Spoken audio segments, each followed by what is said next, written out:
Boa noite, galera. Eu vou ficar devendo a vocês porque a gente fez uma pesquisazinha rápida, né? Sobre os vídeos. E aí foi unânime, né? A turma pediu para que eu gravasse os vídeos comigo aparecendo na tela, mas dessa vez eu vou ficar devendo, tá? Porque eu não tô muito legal. Tô com um pouco de dor de cabeça, então eu vou ficar devendo, tá bom? Essa minha aparição aí. Prometo que próximo sábado eu estarei aparecendo pra vocês, tá bom? Hoje a gente vai falar sobre Wanda Horta. E quem era Wanda Horta? Eu peguei um artigo e trouxe um pouco da biografia dela, que é para vocês começarem a entender desde o início até a morte dela, praticamente, né? Vamos lá. Em 11 de agosto de 1926, em Belém do Pará, nasceu Wanda Cardoso de Aguiar, filha de senhor Albérico e de dona Feliz Cardoso de Aguiar. Ela foi a quinta filha e ela cresceu em um ambiente de grande harmonia, compreensão e amizade. Permaneceu em Belém até os 10 anos de idade e foi naquela cidade que ela realizou seus estudos primários. Estas são as palavras de Dona Nazaré, uma de suas irmãs mais velhas. Ainda muito jovem, Wanda mostrou ser dona de uma inteligência privilegiada. Então, Wanda sempre foi muito estudiosa e ela procurava aprender na essência aquilo que era ensinado para ela. O que é que isso significa? Significa que ela não se limitava apenas à sala de aula. Ela ia em busca de mais e mais conhecimento. Isso é bastante interessante.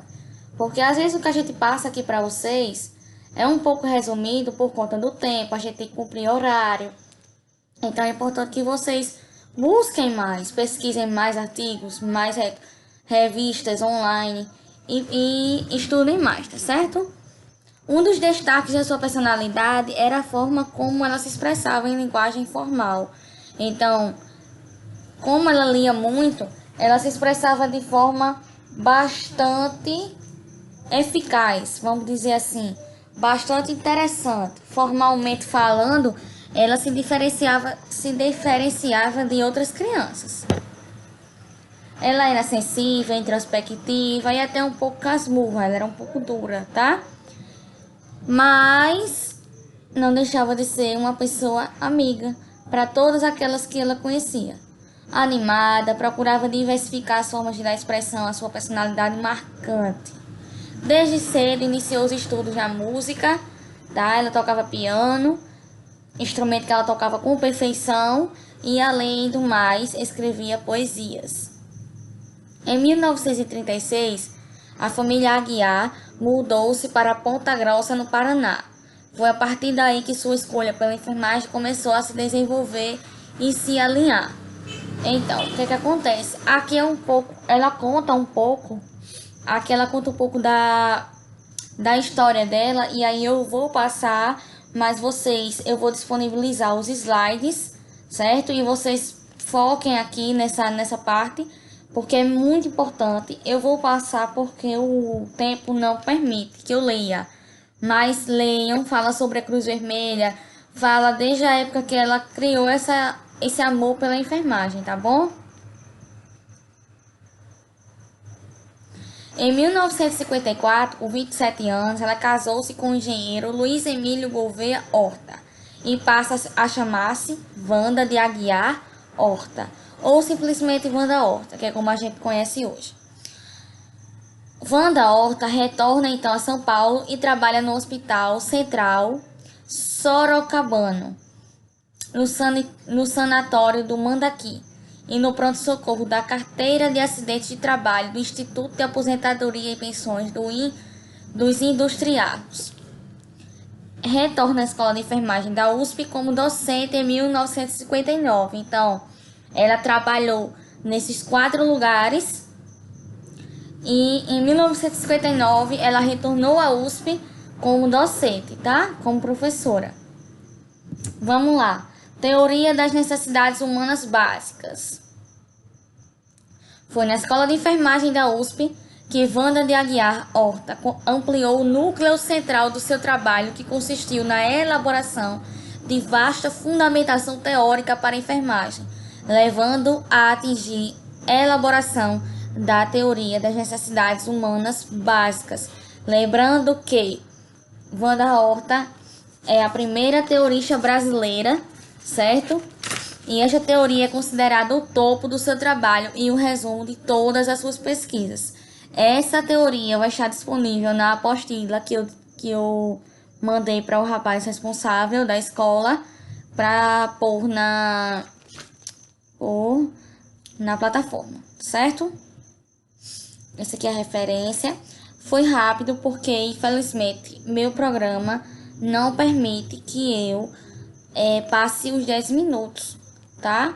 Mas é importante que vocês leiam esta parte, certo? Essa parte aqui e esta parte, tá bom? Que são palavras dela e ela conta com detalhes, desde a época que ela se apaixonou pela enfermagem e infelizmente ela faleceu nova e não conseguiu concluir sua teoria, certo? Sobre a teoria das necessidades humanas básicas, ela vai estar disponível em apostila, por quê? Porque ela é um pouco grande, ela se baseia em outra teoria do psicólogo Maslow, e aí se eu fosse colocar aqui no vídeo ia ficar muito cansativo para vocês. Então, de antemão, vocês já sabem que ela começou essa teoria na USP, ela era docente da USP, e aí ela conseguiu ampliar o seu nível de pesquisa. E também é a primeira teorista brasileira, tá certo? E essa teoria ela é considerada o topo do seu trabalho e o resumo de todas as suas pesquisas. Vai estar disponível. Perguntas, dúvidas, me chamem no WhatsApp, tá bom? E aqui o textozinho motivacional. Separei para vocês um versículo que diz o seguinte: sejam fortes e corajosos, não tenham medo, nem fiquem apavorados por causa delas, pois o Senhor, o seu Deus, vai com vocês, nunca os deixará, nunca os abandonará. Certo? Diante de tudo isso, diante dessa pandemia, foquemos naquilo que realmente é importante.